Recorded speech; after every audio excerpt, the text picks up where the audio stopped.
ఏమండి అమ్మా మీరు ఇలా సరదా తీర్చుకున్నారా?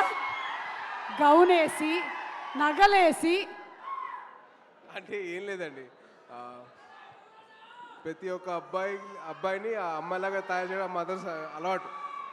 మా మదర్ ఎందుకు చేశారని చెప్పి అడిగితే, అరే ప్రతి ఒక్కళ్ళు అమ్మాయి కూడా ఉంటారు. సో అమ్మాయి నేను కూతురు చూసుకున్నాను, నీ కూడా అర్థం చేసుకోవాలి, బయట వాళ్ళ అమ్మాయిలు ఎలా రెస్పెక్ట్ చేయాలో నేర్చుకోవాలి. సో ఇలా చేశాను అని చెప్పి.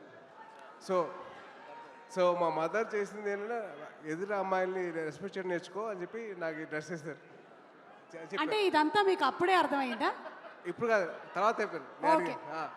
ఎందుకమ్మా చేశారంటే అప్పుడు చెప్పారు అన్నమాట. ఓకే ఆ వయసులో కాదు, ఆ వయసులో అసలు క్వశ్చన్ తెలియదు. Okay. So pictures over. Ram Charan గారు, ఒకవేళ మీరు తనని ఇప్పుడు ఆశీర్వదించాలి అంటే ఈ రెండిట్లో ఏం చెప్పి ఆశీర్వదిస్తారు? ఏ, శీఘ్రమేవ కళ్యాణ ప్రాప్తిరస్తు. బి, బోల్డ్ అన్ని పాన్ ఇండియా ఫిల్మ్స్ ప్రాప్తిరస్తు. అది ఎలాగో చేస్తాడు కాబట్టి. ఆల్రెడీ 38 ఇప్పుడు ఎంతో అయినా వీడికి. తొందరగా చాలా చెప్పండి. చాలా చాలా బండ ప్రేమ వీడిది. చాలా గట్టిగా ప్రేమిస్తాడు ఎవరినైనా. అది అది అది ఎక్కువ శాతం ఇప్పుడు అబ్బాయిలకే అవుతుంది, అమ్మాయిలు కూడా ఉంటే బాగుంటుంది. అంటే పెళ్ళి అనేది దీవించేశారుగా, అయిపోయింది బాబు.